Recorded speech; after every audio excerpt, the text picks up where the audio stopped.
8 number চোৱা 8 number 1 কি কৈছে if cos theta plus sin theta cos theta plus sin theta is equal to root 2 cos theta এটো কি আছে দিয়া আছে তো show that এটো দিয়া আছে show that দেখাবো কৈছে কি cos theta minus sin theta equal to 2 root 2 sin theta root 2 sin theta এটো দেখাবো কৈছে ঠিক আছে তো এটা আমার দিয়া আছে এটো দেখাবো কৈছে এটো ইকুয়াল টু এটো তো আমি কি করিম সলিউশন হবো গিভেন তো লিখিলাম গিভেনর পরা কিবা ওলাবো cos theta plus sin theta equal to root 2 cos theta আছে হইছে ইয়ার পরা sin theta তো ওলাইলো তো sin theta is equal to root 2 cos theta minus cos theta হবো না এই cos theta তো ইফালে গই মাইনাস হবো হইছে তো এতিয়া সোয়া sin theta is equal to আৰু এটা বস্তু লব পাৰো যে cos theta তো কমন লোৱা তো cos theta কমন ললে কি হবো cos theta কমন নিলে root 2 minus 1 হবো না নাই root 2 minus 1 তো এটা আমার sin theta এর ভ্যালু ওলাল তো এতিয়া কি কৰিম নাও লেফট হ্যান্ড সাইড লও লেফট হ্যান্ড সাইডত কি আছে cos theta minus sin theta আছে cos theta minus sin theta ইয়াত সোয়া left hand side is equal to এটা রাইট হ্যান্ড সাইডত এটা আছে তো লেফট হ্যান্ড সাইডত এটা ললো তো cos theta minus sin theta ঠাইত এটা লিখিও sin theta ঠাইত এটা তো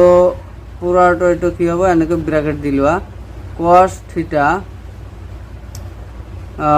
এটা কি হবে cos theta হ্যাঁ মাইনাস এটা cos theta root 2 minus 1 হবো এনেকুৱা হবো হইছে বস্তুটো তো এতিয়া সোয়া ইয়াত কি আছে cos theta আছে আৰু ইয়াতো cos theta আছে cos theta কমন লোৱা তো cos theta যদি কমন লোৱা তেন্তে কি হবো তো এটা 1 হবো cos theta 1 যার cos theta মাইনাস আছে ইয়াত মাইনাস লিখা তো এটা কি হবো root 2 minus 1 এনেকুৱা হবো না নাই cos theta 1 jar cos theta হল আর cos theta 8 jar 8 হল হয় না তো এটা সোয়া এতিয়া কি করিম cos theta থাকি গল এটা ব্র্যাকেটের ভিতৰত 1 আছে আর এটা উলাই দিয়া এটা কি হবে minus root 2 হবে minus root 2 হবে আর minus minus কি হবে plus 2 হবে হল বুঝতে পারছ এটা তো এতিয়া সোয়া কি হল cos theta is equal to এটা প্লাস আর 1 আর ইয়াত 1 হবে ইয়াত 1 তো প্লাস আর 1 আর 1 কি হবে 2 হবে 2 minus root 2 হবে বুঝতে পারছ এটা হ্যাঁ তো এতিয়া সোয়া কি করিম রাইট হ্যান্ড সাইড লও এটা কি করিলো লেফট হ্যান্ড সাইড করি আহিল এটা তো এতিয়া রাইট হ্যান্ড সাইড করি লও কি আহে রাইট হ্যান্ড সাইডত কি আছে 2 sin theta আছে তাতকে 2 sin theta আছে তো root 2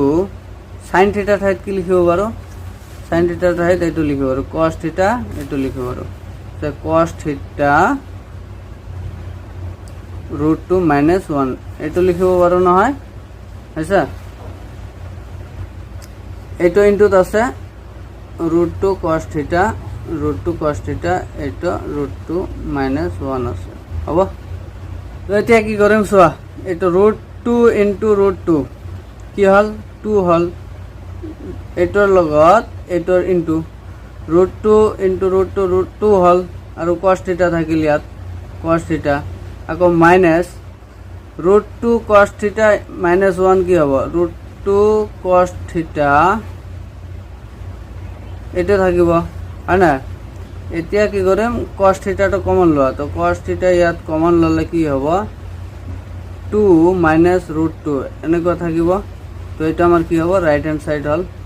রাইট হ্যান্ড সাইড ওলাই গল তো সরি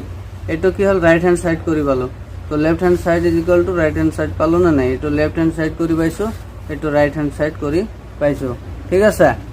নেক্সট হোৱা কি এটা 2 নম্বৰ কি কৈছে if sine theta plus sign square থিটা ইকুয়াল টু 1 তো প্ৰুফ কৰিব কৈছে প্রুফ ডেট cos স্কোয়ার থিটা প্লাস cos টু দি পাওয়ার 4 থিটা ইকুয়াল টু 1 তো এটা আমার দিয়া আছে গিভেন আর এটা কি কৰিব কৈছে প্ৰুফ কৰিব কৈছে এটা ইকুয়াল টু এইটো তো আমার কি সলিউশন লিখিলাম এটা তো সলিউশনত কি লিখিলাম সাইন গিভেন এটা given sine theta plus sine square থিটা ইকুয়াল টু 1 এটা দিয়া আছে হ্যাঁ না দিয়া আছে তো ইয়ার পরে কি হলাম ইয়ার পরে সাইন স্কোয়ার থিটাটা ওলাই লোৱা ইয়াৰ পৰে সাইন স্কোয়াৰ থিটা ওলাই লোৱা সাইন স্কোয়ার থিটা is equal to 1 minus sine theta 1 minus sine theta হল হ্যাঁ না তো আমার কি আসলে এতিয়া চোৱা সাইন স্কোয়ার থিটা প্লাস কস স্কোয়ার থিটা ইজ ইকুয়াল টু 1 তো ইয়ার পরে cos স্কোয়ার থিটা রাখি দিয়া 1 মাইনাস সাইন স্কোয়ার থিটা হল হ্যাঁ না 1 মাইনাস সাইন স্কোয়ার থিটা তো আমি যদি এইটো ইউজ করো তো ইউজিং আইডেন্টিটি ল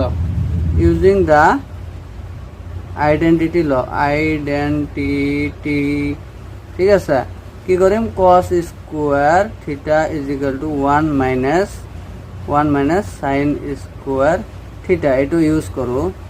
হব এইটো ইউজ করো তো এইটো কি আছিল এইটো ওলাইছিল না সাইন স্কোয়ার এইটো চোৱা cos square theta is equal to 1 minus sine square থিটাৰ ঠাইত এইটো বহাই দিয়া 1 মাইনাস সাইন থিটা হব এটা ব্র্যাকেটত রাখি দিয়া তো এটা কি হব cos স্কোয়ার থিটা ইজ ইকুয়াল টু কি হব 1 minus 1 minus plus sine theta ওলাল হয় না তো এতিয়া চোৱা cos square theta is equal to এটা প্লাসৰ এটা মাইনাসৰ ক্যান্সেল হৈ গল কি হল সাইন থিটা থাকিল তো আমার দুটা বস্তু হল ইয়াত সাইন স্কোয়ার থিটা ইজ ইকুয়াল টু এইটো পালো আৰু ইয়াৰ দ্বাৰা কি কৰিলো ইয়াত ভ্যালু বহাই দিলো আৰু আইডেন্টিফাই ইউজ কৰিছো এটা আইডেন্টিফাই ইউজ কৰি এটা মানে বনাই লৈছো cos square theta is equal two sine theta হ্যাঁ তো এতিয়া চোৱা আমাৰ লেফট হ্যান্ড সাইড লৈ কি কৰিম cos স্কোয়ার থিটা প্লাস cos টু দি পাওয়ার 4 থিটা আছে নহয় তো এইটো cos স্কোয়ার এনেকৈ লিখো cos স্কোয়ার থিটা আৰু এইটো cos স্কোয়ার থিটা স্কোয়ার এনেকৈ দিও তো এইটো cos স্কোয়ার থিটা ইজ ইকুয়াল টু কি লিখিব পাৰো সাইন থিটা লিখিব পাৰো sine theta plus cos square এইটো সাইন থিটা সাইন স্কোয়াৰ থিটা লিখিব পাৰো হয় না হয় তো এটা চোৱা ইয়াত কোশ্চেনত গিভেন আছে sine theta plus sine square থিটা ইজ ইকুয়াল টু 1 আছে দিয়া তো আমার sine theta plus sine square থিটা ইজ ইকুয়াল টু কিমান লিখিব পাৰো 1 লিখিব পাৰো তো এটা আমি কি লেফট হ্যান্ড সাইডৰ পৰা কি হলো রাইট হ্যান্ড সাইড ওলাই গল ঠিক আছে তো এটা আমার রাইট হ্যান্ড সাইড পালো তো এটা আমার কি হল প্রুফ হল ঠিক আছে এটা গিভেনত লিখি লবা যে sine theta plus sine square থিটা ইজ ইকুয়াল টু 1 এটা গিভেন বুলি লিখি লবা গিভেন দিয়া আছে বুলি লিখি লবা।